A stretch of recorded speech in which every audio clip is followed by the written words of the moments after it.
So here's how we make the pizza dough. In a bowl, as you can see here, I have 5 cups of all-purpose flour.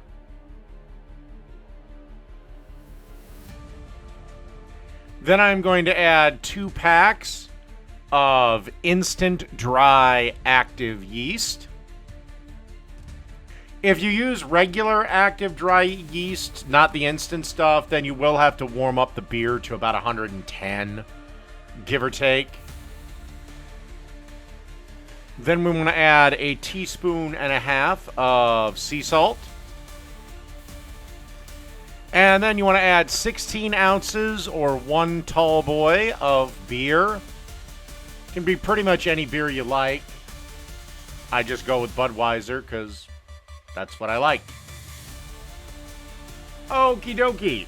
Then we just want to get our paddle attachment and turn it on and let this mix around, knead around for 8 to 10 minutes. Then I took the dough out, formed it into a ball, got about a half a tablespoon to a tablespoon worth of olive oil, covered it. Then I covered the bowl with a towel, put it in a depowered oven that's turned off, and let that proof for about 2.5 to 3 hours. Then I divided it into 5-ounce balls, covered them on a baking sheet, and let them proof again for about 45 minutes. Now, if you want this dough to develop flavor further, seal the, put it in either a Tupperware thing and seal that, or cover this in clear film and leave that down in the fridge for 24 to 72 hours. All right, that's pretty much the dough recipe. Here's how you make my classic pizza sauce.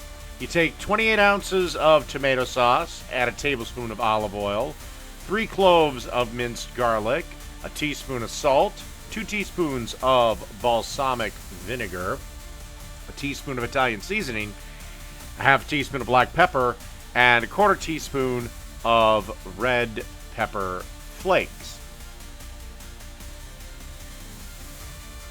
All right, and then you want to combine everything in a crock pot with a little whisk here. Then you want to cook covered for at least 1 hour on high, and then at least 1 more hour on low. And then just keep it on low and just use it while you're making your pizzas. And that's pretty much the pizza sauce. Welcome to Dave's Cooking Show, coming at you every Sunday, Monday, Wednesday, and Friday at 4 p.m. Central Standard Time. Don't forget to like, share, and subscribe. And please leave a comment on the video. It helps it out a ton. Also, don't forget to click the bell notification so you know anytime I go live. That out of the way, let's get into this. Today we have the hot honey pepperoni pizza.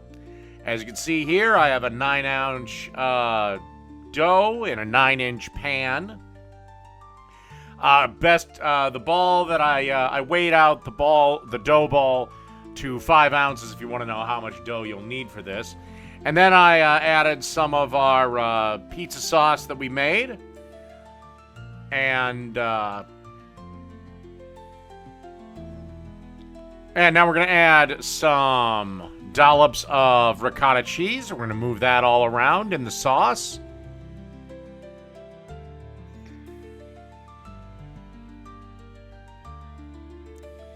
Then followed up by adding some mozzarella cheese. Then you want to add some pepperonis. And then you want to bake this in an oven set at 550 degrees or as high as your oven will go. You want to take the rack in your oven, put it on the bottom, on the lowest level where you can slide the rack in. And then you want to bake this for approximately 5 minutes. Okay, let's jump ahead. And after 5 minutes of baking, you should be looking at something a little bit like that. I've already sliced it into pieces. And the last thing we got to do is drizzle some hot honey over it. Now, you can buy hot honey and these days at most grocery stores, at least the decent size, but if for whatever reason you can't, Basically, take about a cup of honey, add about 2 tablespoons of red pepper flakes, and just let that heat up for about 5 to 10 minutes. But anyway, that's hot honey pepperoni pizza. Done.